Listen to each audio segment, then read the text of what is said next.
Hi, my name is Lance Dorian. I'm Sichangu Lakota.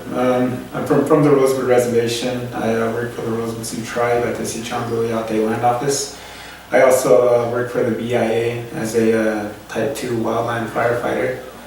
With my mother, she's always told me that we have to do something to protect this land that we live on, and for the generations to come.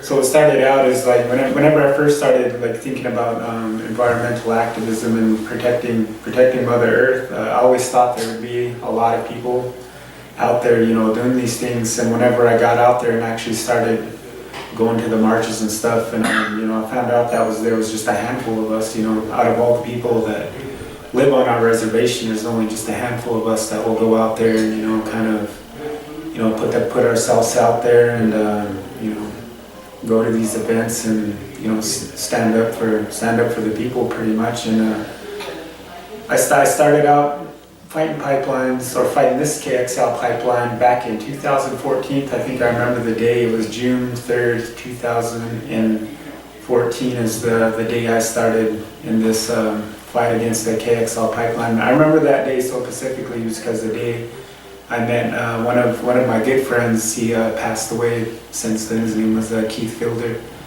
I met him the first day I got to the KXL pipeline, the spirit camp we had out there.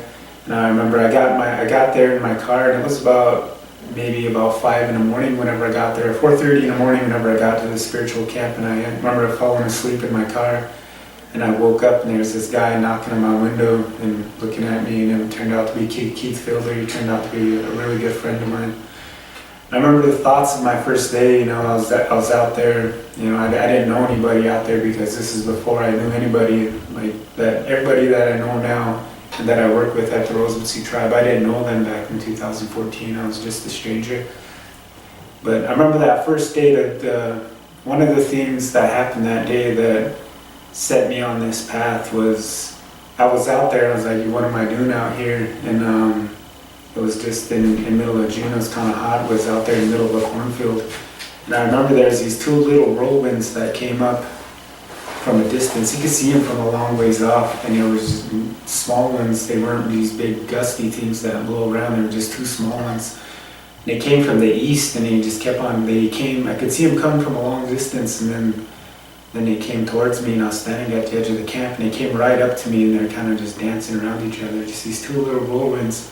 Then it went off towards the south, and they went off down towards where we had our NEPs and our sweat lodges at. And at that moment, that was for me whenever I realized that it was real, and that what we were doing is right. And so from a spiritual aspect, there's really strong medicine out there from where we decided to make our stand out there in the first KXL pipeline out at our camp. And it's really an important thing to stand up for the water rights, and just to tell them that we need that water. The Ogala Aquifer is just right out there. We need that for the future, for our generations, for our children, our children's children, and their children. We need water to survive, and we're going to need that. Humanity's going to need that for as long as we're here, and once we pollute it, there's no going back. So, that's why we care about it so much, and that's why, we have people like me, myself, my mother, Keith, he's no longer with us. Some of the people that, we started this fight with against the KXL, they have passed on already, and I think it's really, really important that we continue this fight, just for them, because they're not here no more, and if they were here, they want to be out there with us standing up. And one of the things that stuck with me whenever we had our first celebration against the KXL pipeline, there was this old elderly woman. She had to be in her 80s. She was an older lady, but I remember the words that stuck with me that she said that day, or whenever we were in our celebration, she stood up and she was talking to all these young people, and she was telling us that she wasn't going to be here for much longer, and that she wanted us to always fight, and never give up. Because she said they're never going to stop coming, so we should never give up. And that really stuck with me. So that's why I, continue to fight the pipeline. Whether it be, going to marches, just education in our local communities. You know, we go talk at the schools, and you know, try to educate them about why it's so important to stand up for the water, and you know, all of that stuff. It's been a long journey. Made a lot of friends.